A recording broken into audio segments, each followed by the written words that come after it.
qubee afaan Oromoo, kuullee afaan Oromoo, alfabeet, script jechoonni kunneen guyyootaan asitti fayyadamtoota miidiyaa hawaasummaa afaan Oromoo biratti guddoo ijoo dubbii ta'anii jiru. Maali jennaan ka'umsi kanaa qorannoo Yuunivarsiitii Wallaggaatti dhiyaate ture.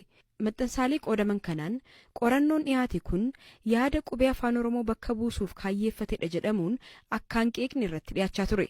Waraqaa qorannoo kana kan dhiyeessan Piroofeesara Gargaaraa fi Yuunivarsiitii Wallaggaatti barsiisaa kan ta'an Fedhasaa Taaddasaa ogeeyyiin garaagaraa 7 ol ta'an qubee afaan Oromoof ta'a jedhan akka bocanii dhiyeessan hubachuun kana walitti qabanii qorannoon dhiyeessuu isaanii dubbatu. Dhimma kanarratti waa'illi koo Eliyaas Hordofaa dubbiseeraani. Mata dureen qorannoo kooti xiinxala uumama qubee afaan Oromoo jedha. Ijibbaata hayyotaa fi firiidha maatii isaaniidha. Waan qubee kanaa waggoota hedduudhaa fi afaan Oromoo akkamitti barreeffamaa, afaan Oromoo akkamittiin gara barreeffamaatti finnu kan jedhu dhamaatii hayyotaa ture. Achirraan qubee saabaatiin yaalanii ta'uu didee, qubee arabaatiin yaalanii ta'uu didee, boodarraa qubee laatiinirraa sagalee afaan Oromoo fi ta'u mijeessanii jechuudha. Yookaan immoo mallattoo afaan Oromoof ta'u qubee laatiinirraa mijeessanii yeroon waggoota kana keessa afaan Oromoo barsiisaa wantoota ilaalaa adeemu namoonni qubee uumanis akka jiran immoo Survey of Oromoo Literature keessatti nan ilaalaa. Sheek Bakirii Saphaaloo qubee uumeera kan jedhu qubeen uume wajjin beekaa. Booda keessaa kitaabonni garaagaraa maxxanfamanii gadi ba'uu jalqaban. Kitaabota ba'an kana keessatti namoonni qubee uuman kan biraan illee akka jiru kitaaba irraa arguu jalqabe. Namoonni qubee haarawaa uumanii uummata barsiisan jiru. Bifa akkamiitiin barsiisu? Kaan isaanii qaamaan argatanii, kaan isaanii yuutuubiidhaan, kaan isaanii dijiitaal miidiyaa warra jennu kanatti fayyadamanii waan ofii silaa uuman uummata yeroo isaan barsiisan fa'aa argee jechuudha. Afaan Oromoo irratti maaltu deemaa jira kan jedhu gaaffii keessan galee. Kanaafi qubeen uumamu kun, qubeen haaraa kun uumamuun maaliif barbaachise gaaffii koo ture. Achiin booda namoota qubee kana uuman, qubee adda addaa kana uuman gaafadhee dookimentii guutuu akkanaa kennan yeroon isaaniin gaafadhu isaan namoonni garri caalaan ayyamamoo turan jechuudha. Namoota lubbuudhaan jiran 6 keessaa namni tokko odeeffannoo naa kennuu didee, namni 4 odeeffannoo guutuu naa kennee, nama isa tokko immoo argama isaa guutuu argachuu waan hin dhabeef dookimentii isaa guutuu argachuu hin dandeenye. Garuu inni har'ayyuu qubee ofii uume sana yuutuubii irratti barsiisaa jira jechuudha. Isa booda dookimentiin fudhadhe kana walitti qabeen namoota sanas gaafadhee waan isaan irraa ka'an ilaalee qaawwa akkamii duuchuuf akka ka'an ilaaleen qorannoo qubee nama 7 of keessatti hammate kan Sheek Bakirii Saphaaloo dabalatee jechuudha. Qubee nama 7 of keessatti hammate hojjedhee qorannoo kana fudhadheen gara Yuunivarsiitii Wallaggaa deemee jechuudha. Yeroon sana dhiyeessee deebi'uu gaaffiin namoota negeetiivii ture. Akka waan qubee balleessuuf ka'etti fudhatame.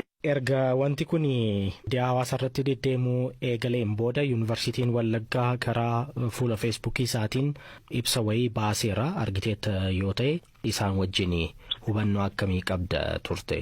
Ibsa kana baasuun isaanii sirriidha. Sababni isaa yakkamaa Yuunivarsiitii Wallaggaa ta'ee jechuudha. Waan barreeffamu sana keessatti laagiin lammaffaa dhufaa jira kunoo Yuunivarsiitii Wallaggaatu hoosti godhe jedhanii waan isarratti barreessaniif ani immoo sadarkaa dipaartimentiittan yaada kana fide malee sadarkaa Yuunivarsiitiitti hin finne jechuudha. Lammaffaa immoo qorannoo tokkotti Yuunivarsiitiin itti gaafatamummaa kan inni fudhatu yoo ofii isaatii hojjechiisedha. Anaan dhaabbanni qorannoo kana hojjedhu jedhee na ajaje hin jiru. Yookaan Yuunivarsiitii Wallaggaa nan ajajne yookaan Yuunivarsiitiin Finfinnee nan ajajne naan. Ani ofii kootii nan hojjedhe waan ta'eef qorannoo sanaaf itti gaafatamummaa kan fudhatu an. Ilaa waa'ee qubee uumuu ana miti qubee kan uume. Ani qubee uumameen qubee 7 ilaale. Sagalee uuma tokko irratti qubee 7tu bakka bu'ee jira. Namoota adda addaa 7tu maal godheeyyuun isa sana fidee xiinxalee. Ani kuulleen dhufee tiina baratamu jedhee murteesse yookaan immoo hojiirra haa ooluun jedhe miti ani qorannoon dhiyeesse. Namni tokko immoo qorannoo dhiyeessuu danda'a hojiirra oolchuuf dhiisuun immoo kan uummataati jechuudha. Kanaafi Yuunivarsiitiin Wallaggaa yaadicha ofirraa deebisuun isaa sirriidha. Sababni isaa yakkamaa isa godhan waan ta'eef. Amma hojichi qorannoo dhiyeessuu yakka yoo ta'e yakkichi anatti murama malee Yuunivarsiitiitti wanti muramu hin jiru jechuudha. Gara fuulduraatti hoo wantootni akkasii afaanicharratti qubee dabalatee seerlugas ta'uu danda'a waanota garaagaraa irratti falli akkam ta'uu danda'a akkamittiin itti adeemama. Dhimma kana silaa beektaa amma isa uummatii wal lolu kana silaa dhaabbata afaaniitu hojjeta. Dhaabbata afaanii jechuun akkaadaamii afaaniitu hojjeta ture. Amma biyya keenya keessa immoo afaan Oromoo akkaadaamii afaanii hin qabu. Akkaadaamii afaanii jechuun silaa waa'ee qubeessatu murteessa. Burjaajii uumame kana kan silaa qorannoodhaan gara sirriitti fidu isa waan namni qubee uumellee silaa gara kanatti geeffata jechuudha.